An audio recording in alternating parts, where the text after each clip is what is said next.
All right, you now have another job now, Mr. Young, I understand now, but you're in the kind of the same enforcement, security. Would you lift that famous helmet up there? That looks like to me like an LAPD motor helmet. How are you wearing that, and what are you doing with it now? The city of Los Angeles has a unique situation here. They have allowed the retired officers and active officers to work for the movie industry, where we make it safe for the filming companies to film in the streets of Los Angeles. And there's permits, cooperation from the community and the movie industry to make this happen. And part of our job is we're authorized by the city of Los Angeles to wear the uniform and use our own motorcycles. We're actually paid by the production company, but allowed by the city to do this. It's the only city that does it, by the way. I think it's a great asset. They don't have to use active officers to do this. They're out there fighting crime, which I used to do. Now we're just making it safe for the filming industry and the people on the streets to commute back and forth to work, and for the filming companies to use their great assets with a great architecture in Los Angeles for backdrops. It's a great filming community, and we grew up here. Hollywood is Hollywood. It's fun, and it's enjoyable, and I have had the opportunity. I do it today. I mean, I'm doing it today, and that's my job today. And one of my jobs. You enjoy that, and you're even. I understand you've had a couple of speaking parts, and you're almost a member of SAG. Is that correct? I qualify for SAG. I just haven't bought the card yet. So you have been in some kind of film or TV where you actually talked. Yes. And how'd you do with the first take or the second take? It got canned. It didn't make it to the movie. You ended up on the floor. On the floor in the Hollywood turns. On the cutting room floor in Hollywood turns. But they actually shot it, you mouthing something. I was shot in Hollywood. Right. Okay. And, getting back, just you told me, mentioned one time long ago. I would like you to, if you would, because I've never done any of the work you did. You told me a time where you got into a fight with a guy that had a gun or he was trying to kill you. And what was that like? I had about a year and a half on the job, and we were at a restaurant to go eat, and these people asked us if we would get their daughter out of the restaurant. She was 14 years old, and the guy with her was 21 years old. I said, of course we will. And so I went inside there, and I was up at Van Nuys and Sherman Way at a restaurant. And there were actually two men in there with two 14-year-old girls. And we decided it was very busy, that it would be best we talked outside. So I was escorting the four out in front of the four, and my partner was in the rear. As we got to the front door to exit the restaurant, I just felt very uncomfortable. My gut was telling me something was wrong, and I've learned to honor my gut feelings. And I asked the guy that was behind me to please go out first. And as he went out first, he turned around and he put a gun in my face. He says, I'm going to kill all of you. That's when I realized how well the Los Angeles Police Department had trained me in the gun takeaway technique, because it's not a John Wayne syndrome at that situation where you pull your gun out, it's just too late, he's got you. Right. I responded with the way I was taught, and I got that gun away from that guy. I got the handcuffs on him, and he was an ex-con, and he went back to jail. And actually, when he got back out of jail again, he continued to rob the streets of Los Angeles, to his demise eventually from another officer. There's a lot you just reacted from your training, take this guy's gun out of his hand, and take you out of harm's way. Yes, and I am so grateful to the Los Angeles Police Department teaching me how to do that. I mean, it was instinctual. It was so adrenaline-filled at the time that I couldn't tell you the details from grabbing his gun to the handcuffs going on the man, because I was involved in saving my life.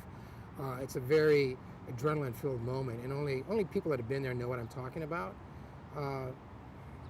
And I'm grateful. I'm still here, and I worked with guys that aren't here. I'm just going to ask you from a standpoint, as we're now having, fast forward to 2013, there's a whole bunch of candidates sitting up in the auditorium. How do you think you could handle the questions and answers from a moderator with the likes of Wendy Gruhl and Alex PD and some of these other people that are talking? Do you think you could handle these other candidate types verbally? Yes, one thing I've learned, I've been around for 65 years, and that when you speak from your experience and you speak from your heart, there's no stressing that. It's you know it. You don't have to rehearse it. You don't have to prepare for it. You don't have to have an agenda. You don't. We know what we've wanted here in the city of Los Angeles. It's in our. We lived it. We know what how we'd like to live, and what we'd like our surroundings to be like. We know what the problems are and what problems not doing. We have an idea what we'd like them to do. And I think when people gather, like all the things I've been part of, where we come up with an idea and we create the opportunity, also considering mistakes we've made and not to go there again, and how to go forward and have a solution that may work, and get away from the old pattern of things as the way they are and keep repeating the past. And Einstein said you keep doing the same thing over and over again expecting the same results is called insanity. Or different results, and it's called insanity. And I mean, I don't believe in doing the same things over and over again. That's what government's doing today. So if you were up at this dais here, you would not be intimidated by these so-called powerful candidates. Well, not at all. They're people. They're people that have jobs and agendas and careers and experiences, and I respect where they're coming from. I may not agree with what their platforms are, but that's okay. Dissenting ideas or whatever it might be, I believe that when people get together, I've learned a couple of things in talking with people. I say, what's acceptable, what's not acceptable, and is it workable? And there's somewhere between the extremes, we have to come what is workable, what can be done. Doable, yes. Okay. We've got these terrible floods that are going on in Louisiana, Mississippi, terrible. Kind of reminds me of the tragedy of Katrina a few years back. You got any thoughts about Katrina? You remember it pretty well? I do. I have a great deal of empathy for people's sufferings. And one of the churches I belonged to at the time had that same concern and wanted to give supplies and send a unit to represent us and to fill their needs. And part of the group of guys that volunteered for this were people that were connected with people of power.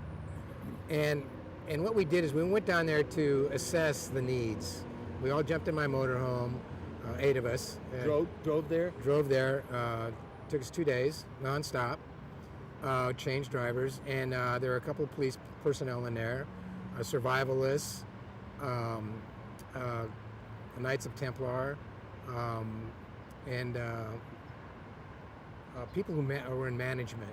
And what we did is we registered with the federal government and the local police there, and they told us that in 4 days they would get back to us. Well, we only had 5 days, so we were connected with the churches there. And what we found out, we camped out at a church up in Thibodaux, Louisiana, and the churches were well connected and had an information base that was unbelievable. And what we found out, there was a need down in the very southern tip of Louisiana called Houma, and that nobody had been in touch with them. And the Red Cross said that they were unable to contact those people, so we decided to go down there.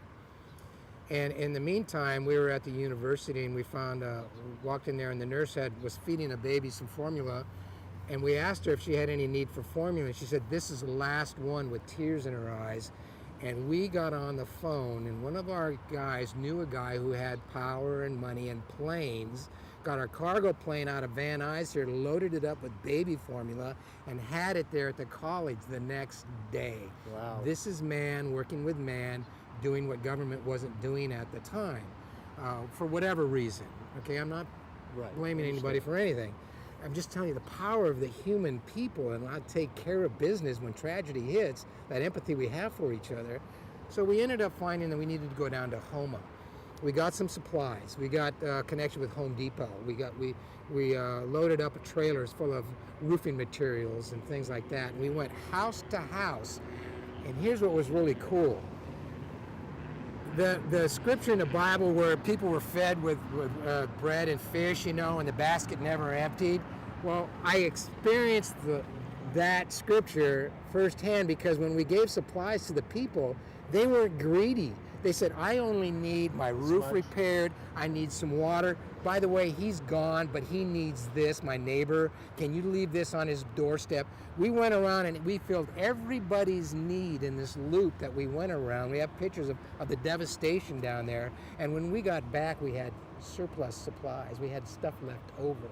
And we gave it to the church and said, distribute it as needed, and off we went. It was such a heartwarming, just an experience that I was few very people really have had. Yeah, and when in a you tragedy situation. and when you're able to go participate in a tragedy wherever it might be, do it.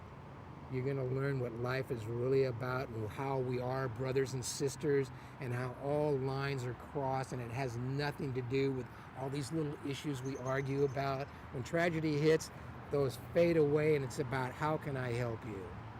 And I love that. It just really what we're here for. It really is. Well, on Be of that service. basis, Mr. Young, we're out of time. Okay. Thanks very much for your time, your energy, your philosophy, your whole history in a nutshell, Mr. Young. Let's do it again. Thank you, Jack.